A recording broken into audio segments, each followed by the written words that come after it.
Novembre 1989, on apprend qu'à Mexico se tourne le nouveau film de Paul Verhoeven, après Robocop, et avec la grande star Arnold Schwarzenegger, adapté du grand écrivain Philippe K. Dick, de la science-fiction tirée d'une petite nouvelle. On est excité, on bande, mais rien ne pouvait nous laisser penser qu'on allait prendre un uppercut comme jamais.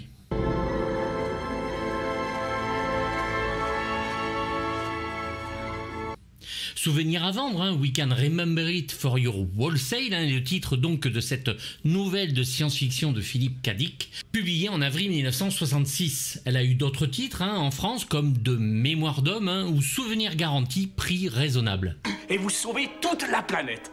Alors dites-moi, vous ne trouvez pas que ça vaut 300 malheureux crédits, ça ?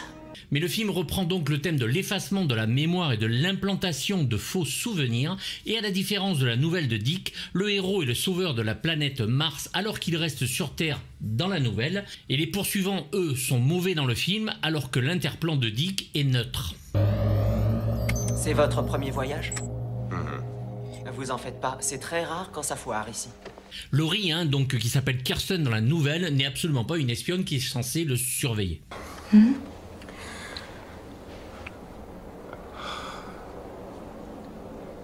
Avant qu'un Autrichien et un Hollandais, deux Européens donc, soient en tête d'un des plus gros films de SF de la future année 90 et faire trembler Hollywood par sa violence, il y a eu bien sûr plusieurs essais. Ronald Shusett va acheter pour 1 000 $ la nouvelle en 1974 et ne va de cesse d'essayer de monter le projet. Attends, je vais te donner de quoi rêver. Il va s'associer avec Dan O'Bannon, l'homme qui a fait Alien et j'en passe. Il commence à écrire un premier jet, mais O'Bannon part sur le Dune de Jodorowsky, qui finalement ne se fera pas, et Shusett s'occupe lui de toute la séquence sur Mars. Les deux vont s'associer donc sur Alien et vont finir Total Recall, mais sans un final exaltant. Disney est intéressé, mais Shusett se barre pour des différends artistiques, en 1982, et c'est Dino De Laurentiis qui va vouloir reprendre le film avec toujours Shusett, mais le mogul Dino veut que le film ne se passe que sur Terre pour que ça coûte moins cher. Watteau et ses prétendues brigades de la liberté ont revendiqué la responsabilité de ce dernier attentat. Le Ronald Shusett va se barrer bien sûr très vite, puis Fred Schepisi, qui a réalisé La Maison Russie par exemple avec Sean Connery, veut en faire un film plus axé sur le conflit intérieur de Quaid. Au revoir et adieu à lui aussi. Modifiant le script en fonction des gens qu'il rencontre, Shusett fatigue mais continue son périple. Port de toute arme non autorisée, strictement interdit au-delà de ce point. Vous entrez dans une zone... George Miller, Russell Mulcahy, George Pankosmatos refusent à cause de ce final peu spectaculaire de prendre le film en charge. 1984, la bonne nouvelle arrive, David Cronenberg s'associe avec Dino De Laurentiis et propose Richard Dreyfuss pour le rôle principal. Un de mes amis a pris leur forfait spécial vacances. Il a failli se retrouver lobotomisé. Charlie. Plus d'humour y est injecté et Dino réserve ses studios de Dinocita à Rome. Et là c'est le drame puisque Cronenberg est intéressé par la schizophrénie du personnage, il va péter un boulon, il va s'isoler, il va réécrire tout le film et il nous fait une sorte de Dr Jekyll et Mr Hyde où Quaid, en fonction de son humeur, mute et change physiquement. Le film ne se fait pas, tout le monde abandonne. Shusett va trouver l'idée du final avec Steven Pressfield, mais De Laurentiis déteste. Vous avez bousillé ma couverture! Qu'est-ce que c'est que ce bordel? Vous ne savez même pas faire un double implant?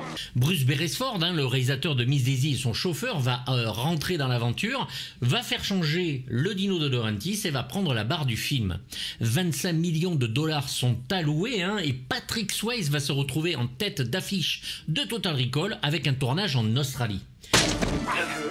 C'est pas mon nom, Quaid! Lâchez-moi, détachez-moi tout de suite! Shusett n'en croit toujours pas ni ses oreilles ni ses yeux. Bien entendu, Dino De Laurentiis fait faillite parce qu'il fallait que ça tombe là. Les décors construits en Australie sont détruits. Le film part à la poubelle. Les deux mots Total Recall seraient-ils réellement maudits à Hollywood? Et ça fait partie de sa croisière, Ego. J'ai bien peur que ce soit impossible. Et pourquoi? Parce que l'implantation n'est pas encore faite. Pendant ce temps, un petit Autrichien nommé Arnold Schwarzenegger est intéressé par le projet et attend justement que Dino lâche l'affaire. Et lui en avait parlé. L'histoire, il le sent, est pour lui. Après 60 versions de scénarios différents et écrits, et Arnold sur le projet, c'est tout d'un coup le rush et le film se lance en peu de temps. Oh non, mon vieux, c'est toi qui te prends pour quelqu'un d'autre. C'est via la Carolco qui est choisie par la star qui peut tout se permettre, et surtout Paul Verhoeven qui l'admire, d'autant plus que Robocop a cartonné et qu'il a adoré. Verhoeven, lui, ne veut plus faire de science-fiction, il l'a dit après Robocop, mais le script de Total Recall le titille au plus haut point et il ne peut qu'accepter.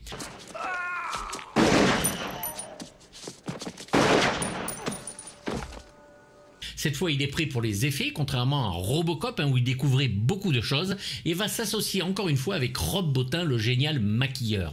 Bon, une petite grette des scénaristes va repousser le film de 6 mois, mais bon, on n'en est plus à ça près, donc on s'en fout, et c'est Gary Goldman, le scénariste des aventures de Jack Burton, qui va remanier l'histoire avec Paul Verhoeven, surtout pour les répliques d'Arnold, indispensables à la star. Laurie.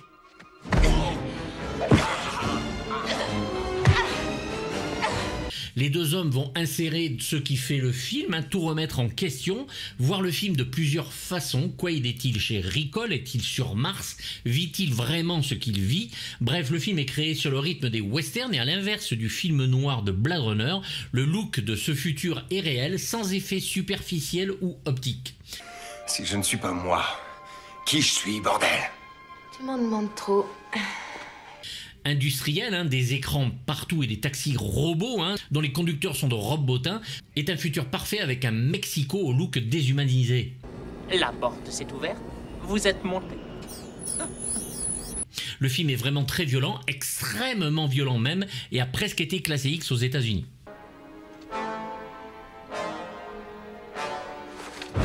T'es futé, hein?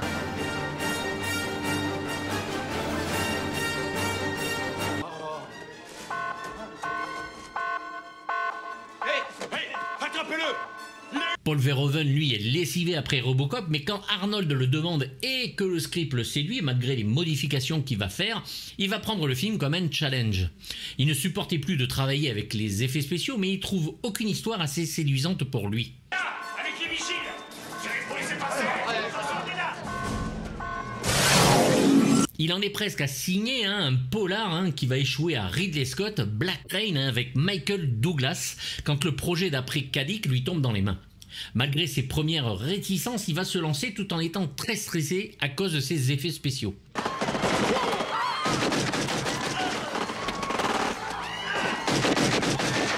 Pour être plus à l'aise sur le tournage, il va s'entourer de ses amis, Jost Vacano, déjà responsable de Robocop, puis qui fera Showgirls, Starship Troopers ou Hollow Man. Il avait travaillé avec Wolfgang Petersen sur Das Boot, dont il reçut un Oscar et bien sûr l'histoire sans fin.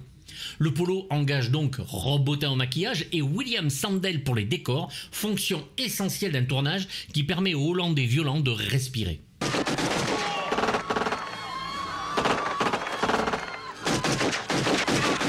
Le réalisateur est fan de science-fiction, il aime jouer avec les codes et considère que ce genre n'est qu'un dépassement de la réalité. Pour lui, les sabres laser des Jedi, par exemple, n'étant que des épées et duels du Moyen-Âge futuriste.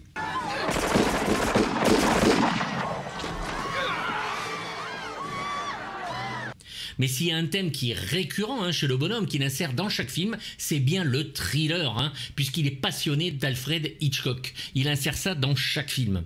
Il apprend d'après les films d'Hitchcock et va distiller son savoir partout, et notamment dans Basic Instinct, un de ses plus grands films. L'homme filme la violence de façon violente, il le dit lui-même, et veut rendre chaque œuvre intéressante, choquante, et si possible, un petit peu provocatrice. Sur le quai. Sur Robocop ainsi que sur Total Recall, les deux personnages principaux ont une sacrée dose de schizophrénie à combattre. Verhoeven lui-même en a fait les frais quand il avait la trentaine. Il hésitait entre devenir un prophète, et oui, ou cinéaste, faisant partie d'une secte qui s'appelait les Pentecostistes, appelée aussi Église du Réveil, qui est un mouvement chrétien évangélique issu de Réveil, donc lancé par les pasteurs américains Charles Fox Parham et William Joseph Seymour aux États-Unis en début 1900. Une secte qui était très sévère.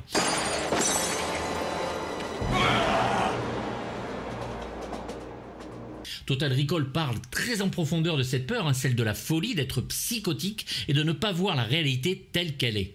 Verhoeven va passer 70% de son temps sur le studio principal avec le tournage sans effets spéciaux, passe le reste sur le tournage avec quelques effets et laisse le troisième à la seconde équipe, celle des bastons ou cascades additionnelles.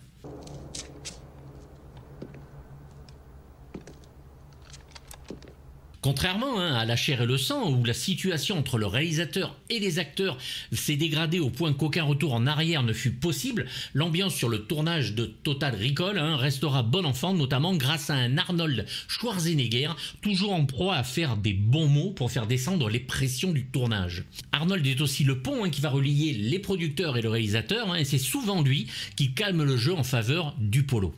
Attends-toi une super surprise. Tu n'es pas toi, tu es moi. Paul Verhoeven le dit, pour les acteurs qui doivent jouer les méchants, on ne l'y reprendra plus. Tous les personnages donc de La chair et le sang sont négatifs et sombres, et il avait choisi des acteurs qui étaient comme ça dans la vie. Pour Robocop par exemple, Kurtwood Smith en Clarence Bodicker ou Michael Ironside ici en Richter sont des amours dans la vraie vie, des gens extrêmement gentils. Et cela se passe beaucoup mieux. Michael Ironside était le premier choix de Paul Verhoeven pour le rôle de Bodicker, mais les deux vont s'engueuler dès la première réunion. Mais il le veut quand même sur son deuxième film américain puisqu'il aime l'acteur. L'entrevue va se passer comme un charme et le tournage aussi, Ironside ayant changé depuis. Merde. Tu te casses sur Mars. Tu te casses sur Mars. Mais tourner à Mexico n'est pas facile, on se méfie de l'eau. On se méfie de la bouffe et le tournage s'arrête souvent pour des maladies. 2 docteurs seront présents donc en permanence et seul Arnold Schwarzenegger, qui lui a eu la bonne idée de faire venir son cuisinier personnel et qui faisait venir la nourriture de Los Angeles, fut épargné. Bon, mis à part son cuisinier qui lui mangeait avec les autres et fut malade. Et vous faites vraiment tout pour que ça arrive? D'abord, vous essayez de tuer Quaid et ensuite il vous file entre les doigts. Total Recall suit les aventures de Quaid, courant après lui-même du grand voire du très grand spectacle porté par un réalisateur hors pair. Il devra comme Robocop faire quelques petites coupes pour la censure, avec la scène de la prostituée de petite taille qui plante un officier de police.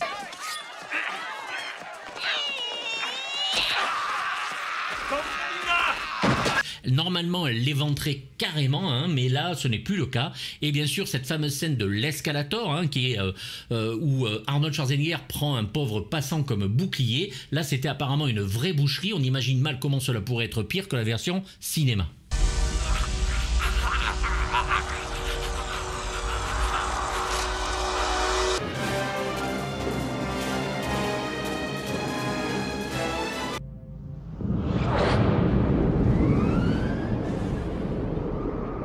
65 millions de dollars vont être alloués au film et il va rapporter 261 317 000 dollars au box-office mondial, dont 119 400 pour l'Amérique du Nord. En France, il a réalisé 2 360 000 entrées et c'est un carton.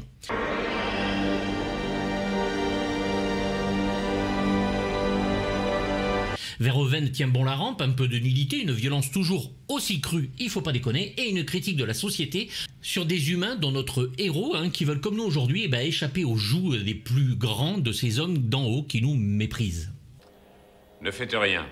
Mais ils n'en ont pas pour une heure. Qu'ils crèvent. Les décors vont être la base de l'imagerie du film, bien sûr, avec une ville, comme je le disais, déshumanisée par son béton et son acier, mais surtout Mars. Il est de suite choisi que l'univers de la planète est lié à la roche, où souterrains et catacombes et villes remplies de bordel sont le quotidien des gens qui y vivent et qui payent très cher le prix de l'air, celui de la vie, à cause d'un salopard de premier ordre, Vilos Cohagen.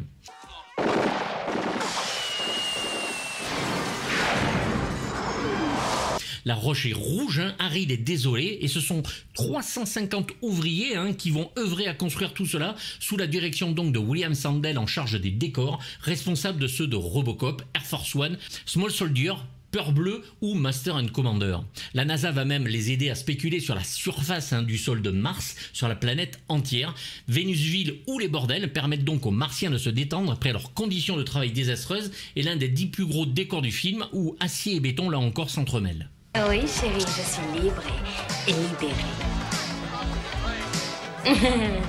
Les pyramides et les engins stellaires, superbes de par leur design, aideront aussi beaucoup grandement le film.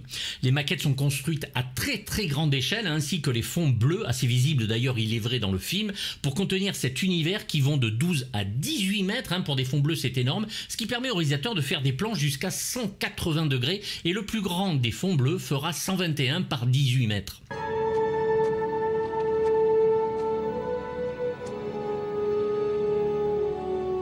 Le problème avec ces fonds bleus, c'est que la moindre réflexion de couleur bleue, ou pas loin en tout cas, se voit à l'écran et qu'il faut penser à peindre ou changer chaque objet réfléchissant. Les véhicules sont crédibles et futuristes, fonctionnels pour transporter les acteurs réellement, et ont été supervisés par le grand Ron Cobb, l'homme derrière Alien, et bien sûr notre cher Conan le Barbare. Il va aussi créer les véhicules de forage sur Mars, ainsi que les fauteuils recall où les mémoires sont reprogrammées, et les petits marteaux-piqueurs qu'utilisent Quaid et Harry en début du film, ainsi bien sûr que les combinaisons spatiales.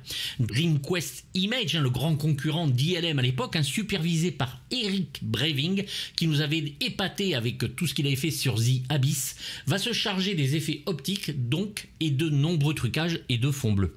Ils vont travailler 22 semaines sur le film avec l'équipe de tournage pour que tout soit bien raccord, et la post-production va mobiliser pas moins de 100 personnes pour plusieurs semaines, le tout coordonné par une caméra assistée par ordinateur. Ligne de la main. T'avais que je devine ton anniversaire. Ah oui, c'est quand? Tu es heureux, pas vrai? Total Recall regorge aussi de maquillage créé donc par Rob Bottin, qui revient après son association avec Verhoeven sur Robocop. Ici, ce sera un mélange de maquillage et d'animatronics, que le génial maquilleur de The Thing de John Carpenter ou le hurlement de Joe Dante va créer nos mutants au visage ravagé par les radiations qui vivent à Vénusville, le robot chauffeur de taxi Johnny Cab, qui a les traits de Robert Picardo. Johnny Taxivision, où dois-je vous conduire? Démarre, vite! Veuillez répéter votre destination. Les nombreux visages d'Arnold, la femme dont Arnold prend l'apparence, ou les impacts de balles qui déchirent la chair absolue, les yeux qui sortent de leurs orbites quand on est dans l'espace, et enfin, le plus fabuleux de tous, Kuato, le chef de la résistance.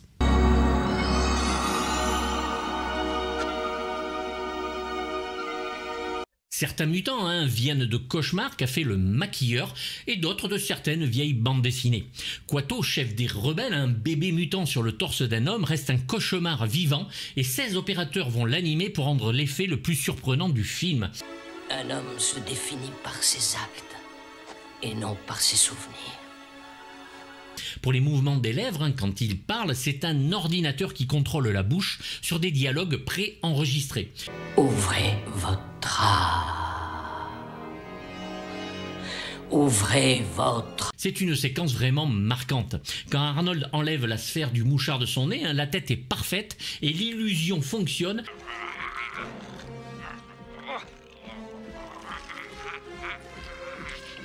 Mais un petit peu moins sur sa fausse tête avec la femme forte, on voit quand même le trucage de la fausse tête d'Arnie.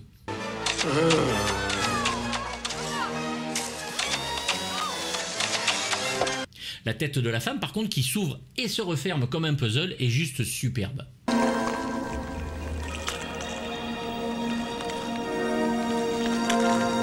Le bras de Betty n'était décrite que comme étant une griffe mince et atrophiée dans le script. Bottin en fera un bras qui se déplie comme une aile de ptérodactyle. Robert Picardo, donc habitué des maquillages de Rob Bottin, il est le loup-garou Eddie dans Hurlement, les extraterrestres dans Explorer, et va ici donner son visage et sa voix au Johnny Cab, et son sourire est vraiment trop drôle. Le prix de la course est de 18 crédits. T'enverras la note.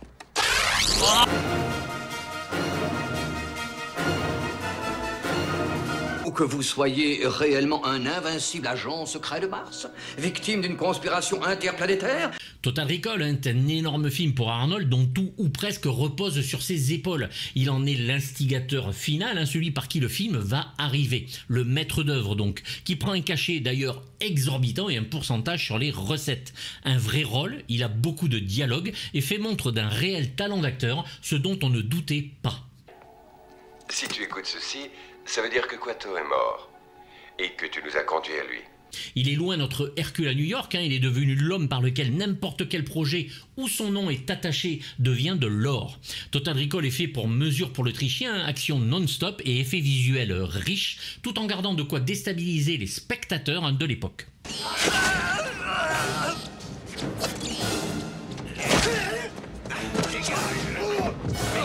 La question de savoir si Quaid Hauser n'est qu'un jouet aux mains de Cohagen ou bien lui-même demeure, nous implique avec une empathie sans égale sur le personnage. Verhoeven sera très satisfait lui du tournage, Arnold est prêt à faire 20 fois des prises si cela le nécessite, sans jamais se plaindre, et aidera bien sûr donc, comme je le disais, Verhoeven à ne pas craquer devant l'ampleur du projet en le soutenant le plus souvent possible envers les producteurs.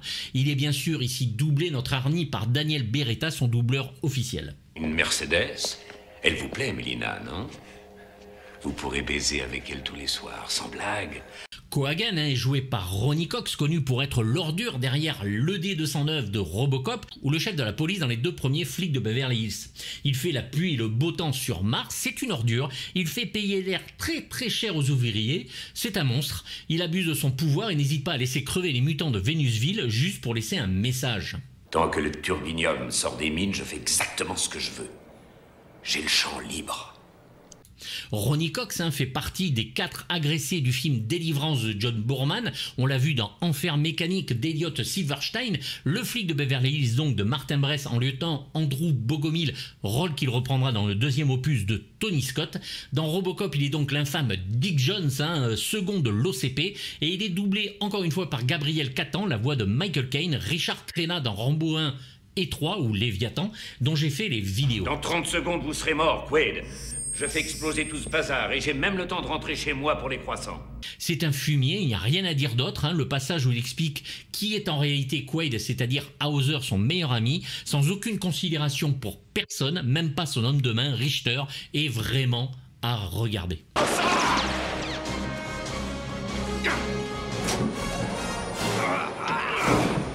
Richter, donc, joué par l'énormissime acteur Michael Ironside, que l'on adore ici, est un tueur obsédé par sa mission. Il tue ou détruit tout ce qui est devant son passage, ce qui lui barre la route. Il est presque sauvage dans son attitude, un paranoïaque en croyant que sa femme, jouée par Sharon Stone, a pris du plaisir à ken le Quaid.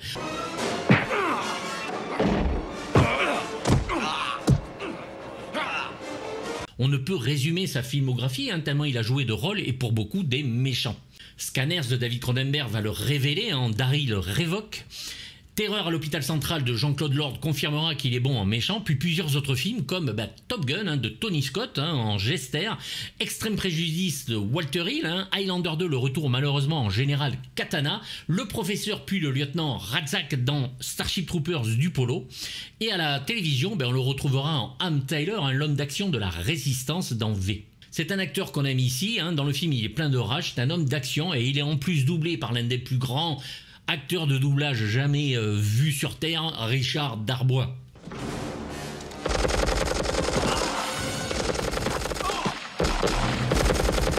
Mélina, l'amour de Quaid sur Mars, est jouée par l'actrice Rachel Ticotin, originaire du Bronx, qui fut mariée 5 ans à David Caruso, et oui, l'expert de Miami, puis à Peter Strauss que l'on avait vu dans Le Riche et le Pauvre. Elle fait partie des rebelles et va aider Quaid à sauver Mars et ses habitants.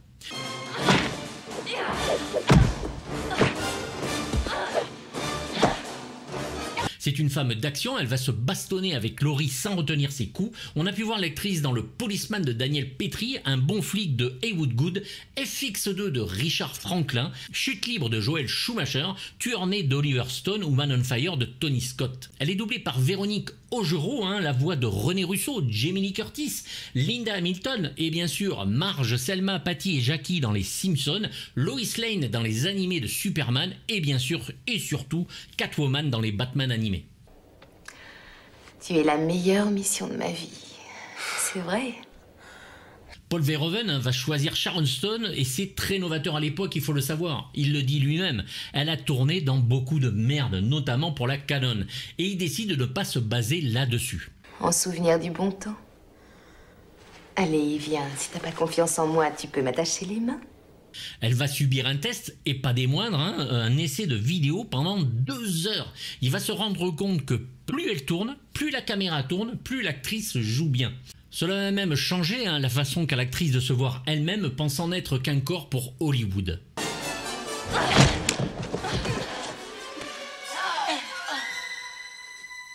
Elle va se donner tant physiquement que visuellement et se frite avec Mélina, ce qui va mettre un terme à sa vie dans le film. Nous sommes mariés. Considère ça comme un divorce. On ne la présente plus et va devenir carrément atomique puisque sa notoriété va devenir mondiale avec le film Basic Instinct du Polo. Sharon Stone est atteinte de diabète insulino-dépendant et a même fait un accident cérébral. Elle a été membre de la scientologie pendant un temps avant de se convertir au bouddhisme tibétain. Vous devez avoir des souvenirs sûrement importants, Quaid. C'est vous qui le veut. Marshall Bell va donc jouer George Quato, c'est un acteur aux multiples rôles, mais que l'on avait remarqué dans La Revanche de Freddy, le deuxième des Griffes de la Nuit, en coach Schneider, à la limite, voire carrément pédophile. Ouvrez votre âme. On le verra un peu partout et va rejouer avec Verhoeven dans Starship Troopers en général Owen, trouillard et lâche, planqué dans une armoire. C'est Michael Papinetti, voix de Robin Williams, Richard Dreyfuss, Charles Grodin, Sam Neill ou Tony Shalhoub, et oui, le célèbre monk de la télévision. Je ne connais pas cette adresse. Veuillez répéter, s'il vous plaît. Robert Picardo, donc, joue ou en tout cas donne ses traits et sa voix à Johnny Cab, doublé par Georges Caudron, la voix de Mulder de David Duchovny ou John Hannah. On a vu Picardo dans Hurlement, Explorer, L'Aventure Intérieure, Gremlins 2, Panique sur Florida Beach et Small Soldier de Joe Dante. Et bien sûr, il joue le rôle du médecin hologramme HMU dans la série Star Trek Voyageur.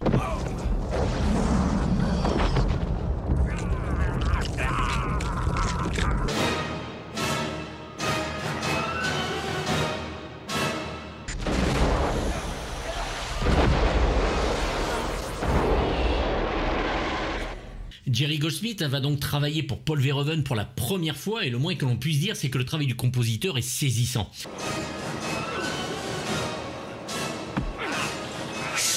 Avec moi. Verhoeven sait que la musique est importante et s'est rarement trompé dans le choix de ses compositeurs. Ici, la symbiose est parfaite et l'univers crée sa musique. À l'instar de son fabuleux Extrême Préjudice, synthétiseur et orchestre œuvre pour donner un score titanesque dont le main title semble virer du côté de Conan le Barbare, tout en y ajoutant une rythmique plus que bienvenue.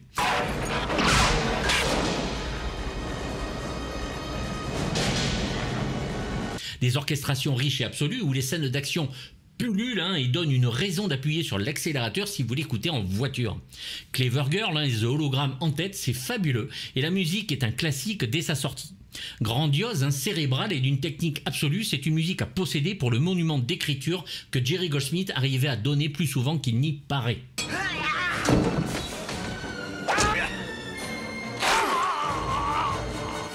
Alors il y aura un CD chez Var & Sarabande et plusieurs sorties chez Quartet qui vont être plus complètes avec toutes les publicités de chez Ricol. Une série, Total Recall 2070, créée en 1999 par Art Montserrali et avec Michael Easton que tout le monde a oublié, raconte l'histoire d'un duo de flics, bah oui, faut faire original, qui enquête sur des androïdes qui déconnent et la société Ricol qui serait impliquée.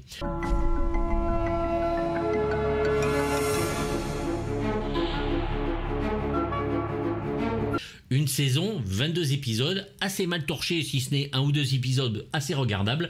Oublions cette farce.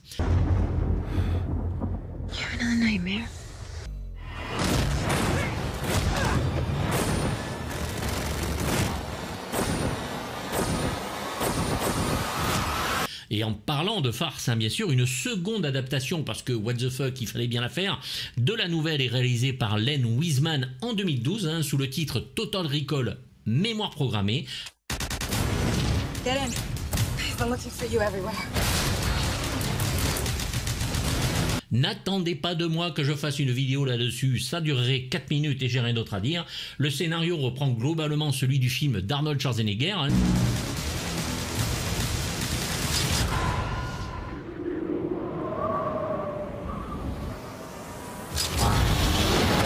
Le réal est apprécié pour sa saga Underworld, certes, et détesté pour s'être marié à la belle Kate Beckinsale que l'on voulait tous pour nous.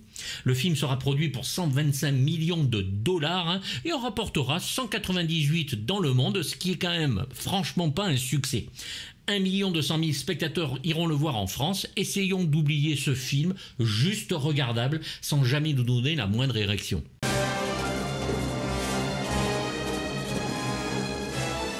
Non! Ne fais pas ça! Avec Total Recall, on est loin de Star Wars, loin de la science-fiction classique à la Star Trek, mais proche de ce qui nous fout la trouille, nous, au quotidien, la perte de notre humanité. Total Recall est bien au-dessus de ses ambitions, le film est à la mesure de nos attentes et même plus.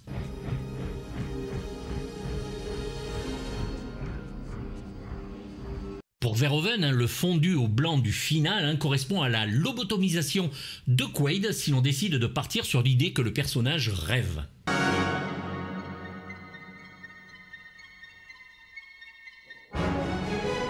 C'est un 8/6 pour moi obligatoire pour un film à voir absolument, de la SF intelligente et écrite aux petits oignons. Voilà, j'espère que vous êtes d'accord avec moi, mettez-lui aussi une note. Parlez-en dans les commentaires, bien sûr, je vous répondrai. Le pouce haut, le pouce bas, si ça vous dit, et abonnez-vous ou sonnez la petite cloche. C'est gratuit et ça fait pas de mal. Je vous dis à très bientôt pour du très lourd. Bye bye. Je viens d'avoir une idée horrible. Et si ce n'était vraiment qu'un rêve?